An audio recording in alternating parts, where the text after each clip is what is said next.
Yeah ఒకసారి జనసేన నుంచి Sampath Naik join అయ్యారు. సంపత్ నాయక్ గారు, ఇవాళ పవన్ కళ్యాణ్ ప్రెస్ మీట్ అంతా బానే ఉంది, కానీ ఎందుకు తెలంగాణ మీ అయ్యే జాగీరా లేకపోతే పాకిస్తానా పాలస్తీనా ఈ వర్డ్స్ వాడేది లేకుండే, మిగతాదంతా ఓకే అంటే అది ఎందుకన్నారంటే నేనేమంటున్నా అంటే భరత్ గారు, గతంలో కాంగ్రెస్ ప్రభుత్వంలో ఉన్న దయాకర్ గారు పాకిస్తాన్ ప్రేమిస్తారు అంటారు. కానీ ఇక్కడున్న తెలుగు రాష్ట్ర ప్రజలు ఎవరైతే ఉన్నారో ఇక్కడికి వచ్చి పోటీ చేయొద్దా అనే ఆ ఉద్దేశంతో అన్నారు. కానీ మిగతా ఏదైతే ఉద్దేశం కాదు.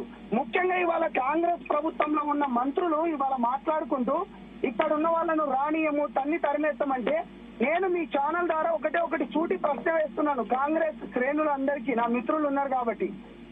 ఇవాళ గౌరవనీయులైన ముఖ్యమంత్రి వాళ్ళ అల్లుడు ఏ ప్రాంతానికి చెందినవాడు, మనం ఎక్కడి నుంచి మొదలు పెడదాం అనుకుంటున్నాను. Point number 1.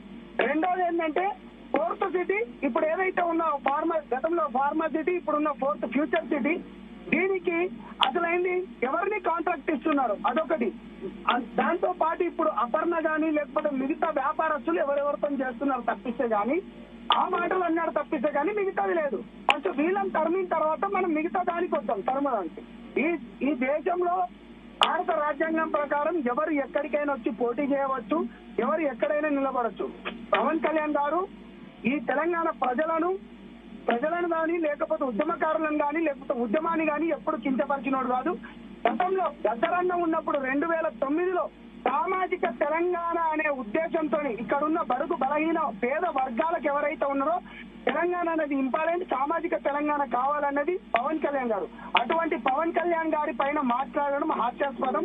గతంలో రేవంత్ రెడ్డి ఎవరు రాహుల్ గాంధీ గారు కూడా ఉన్నప్పుడు, రాహుల్ గాంధీ ఉస్మానియా యూనివర్సిటీకి వస్తా అన్నప్పుడు బీఆర్ఎస్ హయాంలో ఇప్పుడు గద్దర్కు కారు ఇచ్చారు మంచిదే, కానీ ఇప్పుడు చెప్పడం వల్ల ఏమంటారు దాని మీద చర్చ జరుగుతుంది. ఎందుకు చెప్పారు అని చెప్పి, సరే దానం కారు ఇస్తే ఇవ్వచ్చు కానీ, కారు కొనిస్తే ఇవ్వచ్చు కానీ ఇప్పుడు ఎందుకు చెప్పారు అని చెప్పి.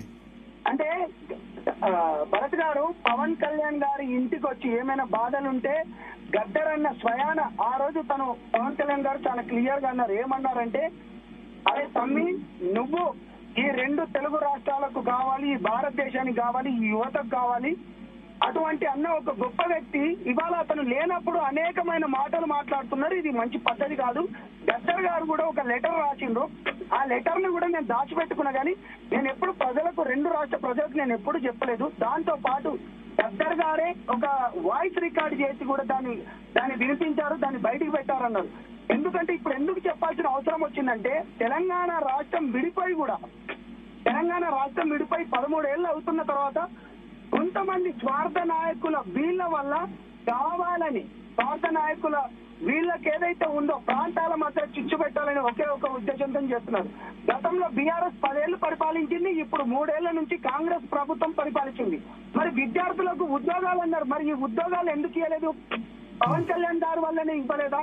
దాని తర్వాత జీవో 29 అని చెప్పేసి ఇప్పుడు నెక్స్ట్ అయింది. సరే ఇప్పుడు అయిపోయింది, మాట్లాడేశారు, ఆయన మాట్లాడేశారు. మళ్ళీ హైకోర్టులో పర్మిషన్ కోరారు. పర్మిషన్ ఇస్తే కనుక మళ్ళీ చేస్తారో సంధ్యా కన్వెన్షన్ లో సభ, సాధకుల సభ. ఇది మాత్రం అప్రజాస్వామ్యం. ఇవాళ ప్రజాస్వామ్యాన్ని వీళ్ళు మొత్తం కూనీ చేశారు.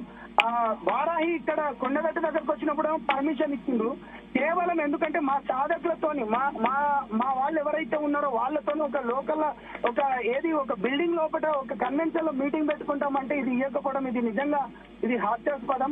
డెఫినెట్లీ రానున్న రోజుల్లో మేము బ్రహ్మాండమైన ఒక భారీ బహిరంగ సభనే ఏర్పాటు చేయబోతున్నాం Bharat garu. Okay, thank you Sampath Nayak garu, Sama Rammohan Reddy గారు, రాకేష్ రెడ్డి గారు, అదేవిధంగా అడ్వకేట్ శరత్ గారు, ఈ ప్రకాష్ గారు. సో మొత్తానికి చూడాలి, పవన్ కళ్యాణ్ రేపు పొట్టి శ్రీరాములు